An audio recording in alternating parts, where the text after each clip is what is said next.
Hi friends, welcome to my channel. ఈరోజు video చాలా టేస్టీగా ఈజీగా చేసుకునే నిమ్మకాయ పులిహోర అండి.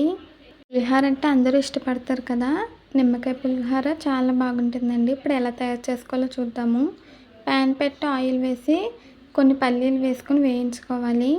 పులిహోరలో ఖచ్చితంగా వేరుశనగ గుళ్ళు వేసుకోవాలండి, అవే టేస్టీగా ఉంటాయి. తర్వాత పచ్చిశనగపప్పు, మినపప్పు వేసుకొని ఒకసారి వేయించుకోవాలి. మీరు కనుక ఫస్ట్ టైం మా ఛానల్ చూస్తున్నట్టయితే ప్లీజ్ లైక్, షేర్, సబ్స్క్రైబ్ చేయండి. పచ్చిశనగపప్పు, మినపప్పుతో పాటు ఆవాలు కూడా వేసి వేయించాను. తర్వాత అల్లం ముక్కలు వేసుకొని ఒకసారి ఫ్రై చేసుకోవాలి. ఈ పులిహోర చాలా ఈజీగా చేసుకోవచ్చండి. ఉదయం క్యారేజ్ బాక్స్కి లేదంటే ఎప్పుడైనా ప్రసాదాలు వండినప్పుడు కూడా మనకి చాలా తొందరగా రెడీ అయిపోతుంది. తర్వాత కారానికి తగినంత ఎండుమిర్చి, పచ్చిమిర్చి వేసుకోవాలండి. వేసుకుని ఫ్రై చేసుకోవాలి. ఇప్పుడు కరివేపాకు వేసుకొని మళ్ళీ ఒకసారి వేయించుకోవాలి.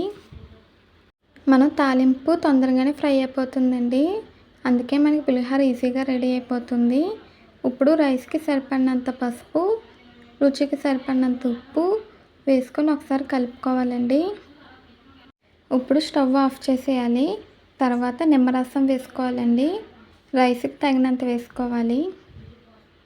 నిమ్మరసం వేసి ఒకసారి కలుపుకున్నాక మనం ముందుగా ఉడికించి పెట్టుకున్న రైస్ వేసుకొని బాగా కలుపుకోవాలండి.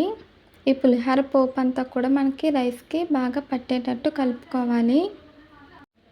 మీకు ఒకవేళ ఎప్పుడైనా అన్నం మిగిలిపోయినా సరే ఇలా నిమ్మకాయ పులిహోర చేసుకోవచ్చండి. ఉదయం టిఫిన్కి అయినా లేదా మధ్యాహ్నం లంచ్కి అయినా కూడా చేసుకోవచ్చు. లేదంటే ఎప్పుడైనా వారాలప్పుడు మనకు అన్నం మిగిలిపోతే ఇలా నైట్ టిఫిన్ కింద కూడా పులిహోర చేసుకోవచ్చండి. చాలా బాగుంటుంది టేస్ట్ అయితే. అన్నం వేసాక బాగా కలుపుకోవాలి. అంతేనండి, ఇలా కలుపుకుంటే సరిపోతుంది. చాలా ఈజీగా టేస్టీగా మనకి నిమ్మకాయ పులిహోర అయితే రెడీ అయిపోయింది.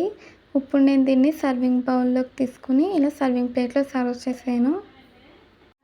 నిమ్మకాయ పులిహోర కలుపుకున్న వెంటనే తినకూడదండి. ఒక అరగంట అలా వదిలేస్తే మనకు ఆ ఫ్లేవర్స్ అన్నీ రైస్కి బాగా పడతాయి. అరగంట తర్వాత తినాలి. నేనైతే టేస్ట్ చేసానండి, సూపర్గా వచ్చింది. పులిహోర తింటున్నప్పుడు మధ్య మధ్యలో ఆ పల్లీలు, ఆ పప్పులు తగులుతూ ఉంటే ఇంకా అదిరిపోతుంది. ఈ వీడియో నచ్చితే ప్లీజ్ లైక్ చేయండి, షేర్ చేయండి, సబ్స్క్రైబ్ చేయండి. మళ్ళీ కొత్త వీడియోతో కలుద్దాం. Bye friends.